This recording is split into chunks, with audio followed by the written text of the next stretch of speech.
Mbotele Mpangi, Mbotele Zolampangi, sur les remparts, Nganio toujours au poste, le motivateur des motivés, vous salue depuis Montréal. Et ce matin, j'ai le bonheur de me présenter une fois de plus devant vous avec beaucoup d'humilité, toujours dans le cadre des communications. Le Kisalo ne peut plus s'arrêter. Et avant de commencer ma communication de ce matin, je vais commencer par m'incliner devant Mama Wandombi, la source divine unique. Je m'incline devant Mfumu Kimbangu, le guide de l'humanité. Je m'incline devant Mama Mayangi. Je m'incline devant Tutidiatia, Mfumu Mamba, Mama Nkosi. Je m'incline devant toutes les dimensionisations de la source. Je m'incline également devant vous, vous les Mpangi, qui chaque jour prenez le temps d'écouter les kaboula que je fais. À cet effet, je vais toujours vous inviter à l'esprit critique, à l'esprit d'analyse. Tout doit être analysé et à insérer les informations en fonction de leur priorité. Il y a des informations qui sont prioritaires aujourd'hui, d'autres le seront demain et d'autres après-demain et ainsi de suite. Alors ce matin, j'ai donc le bonheur avec la connexion LED au Bakulu de vous parler d'un sujet qui est d'une importance capitale. Et donc ce matin, je vais vous parler du changement. Alors, tout moi qui base notre grand langue et notre tout moi de l'école initiatique Montou, dans le cours sur le Kintuni, nous avait enseigné que la volonté du changement est un frein au changement. La volonté du changement est un frein au changement. C'est-à-dire que lorsque tu veux changer par ta propre volonté, tu ne vas pas parvenir au changement. Alors, pourquoi je vous fais ce kaboula-là?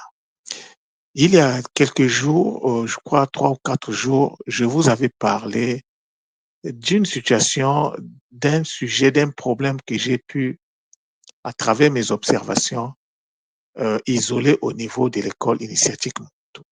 Et ce problème-là est lié au wa, à l'écoute.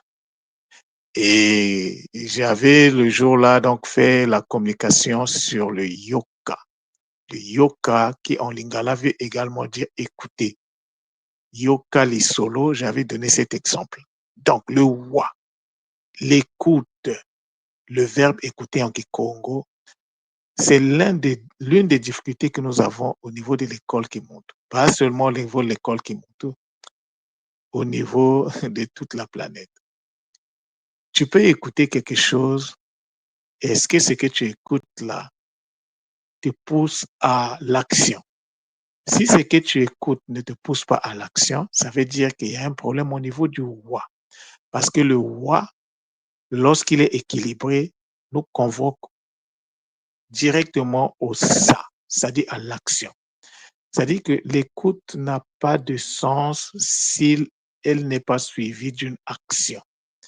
Et l'association du wa, donc l'écoute plus l'action, c'est ça qui donne le wasa.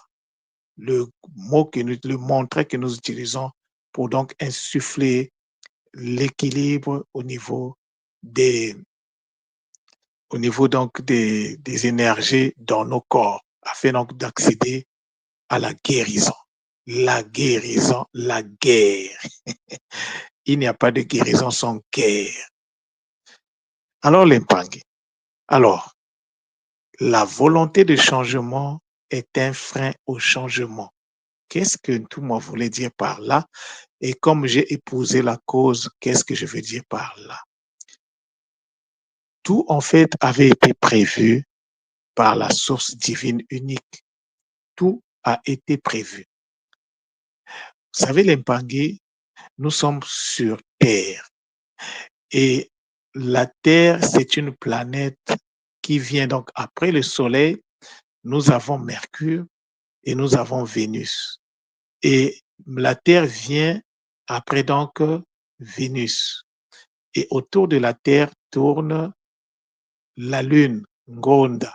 Et après la Terre, nous avons Jupiter, nous avons Mars, nous avons Jupiter et nous avons euh, Saturne. Donc, ça, ce sont les planètes visibles. Alors, les planètes n'avaient pas été placées par hasard. Les planètes avaient été placées là pour nous aider, pour nous enseigner, pour nous montrer notre processus initiatique, pour nous apporter ce qui est nécessaire afin que notre salut lors de notre cheminement puisse nous être bénéfique. Alors, Mercure, puis c'est de ça qu'il s'agit. Parce que le changement rentre dans une dynamique. Pour changer, il faut rentrer dans la compréhension des choses. Il faut la connaissance. Alors que Mercure est donc le planète qui est lié à la connaissance. Donc, vouloir changer, ça ne va pas faire que vous puissiez changer. On ne change pas par sa propre volonté. Mais pour changer, il faut attendre le moment que la nature, que le Nza a prévu pour faire le changement. Et ce moment-là, en fait, vient juste après ce qu'on appelle le Nsoki de Hangia, le Nsoki de Mercure. Lorsque Nsoki rentre en rétrogradation, c'est après donc la rétrogradation, lors de la sortie de la rétrogradation, c'est là où il faut faire le Kisalo pour accéder au changement. L'humain ne peut pas changer par sa propre volonté. Vouloir changer, c'est en fait empêcher le changement. L'impangi. Les planètes ne sont pas là par hasard. Alors, si nous voulons donc changer, si nous voulons apporter le changement en ce qui concerne le roi, alors nous devons faire une chose. Nous devons savoir à quelle période de l'année Mercure va faire la rétrogradation. C'est facile de le savoir. Vous allez sur Google, vous tapez rétrogradation de Mercure, par exemple en 2026. Mais celle de 2025 a déjà eu lieu. Donc, l'Impangi qui n'avait pas l'information que c'est cette période-là qu'il faut attendre pour changer, c'est compliqué. Il faut attendre la prochaine période. On ne change pas par sa propre volonté, mais on change parce qu'il y a une période que le NZA a prévue dans son fonctionnement où il disponibilise les énergies du changement, l'Impangi. C'est aussi pour vous dire l'importance de la connaissance. Lorsque tu as le savoir et que tu appliques ce savoir-là, tu rentres dans le processus de la connaissance.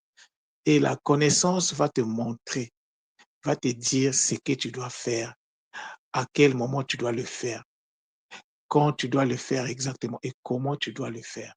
Tout ça, là, c'est la connaissance. Ne prenons pas le Kintuni comme une science figée. Non. Le Kintuni doit se vivre au quotidien.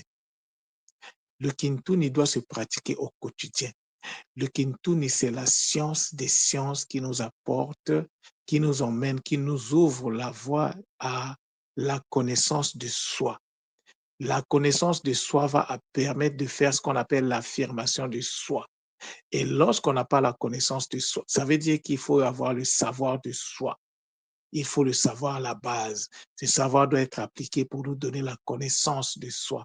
Et la connaissance de soi, il n'y a que les, les planètes qui peuvent nous permettre d'y accéder.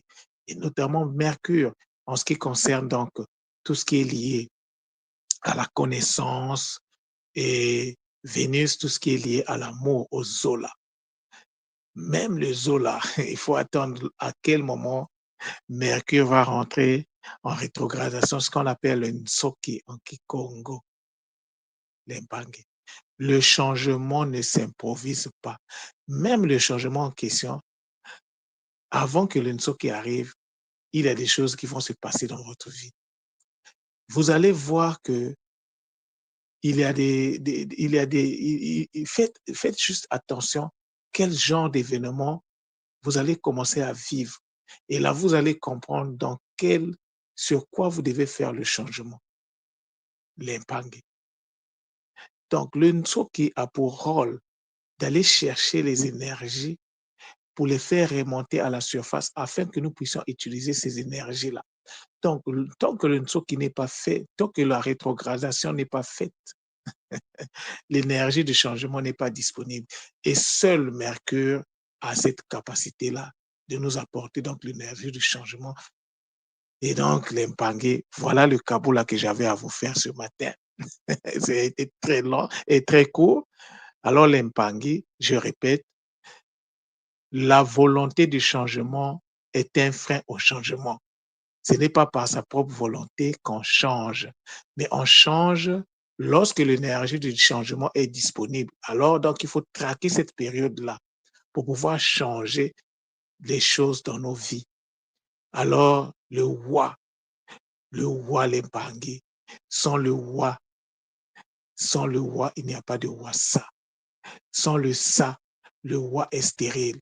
Le roi n'a de sens que lorsqu'il est suivi du ça, de l'action, l'Impangue. C'était donc avec beaucoup de bonheur que je vous ai fait ce cabot-là. Matondo à vous, Zola, Zola, Zola.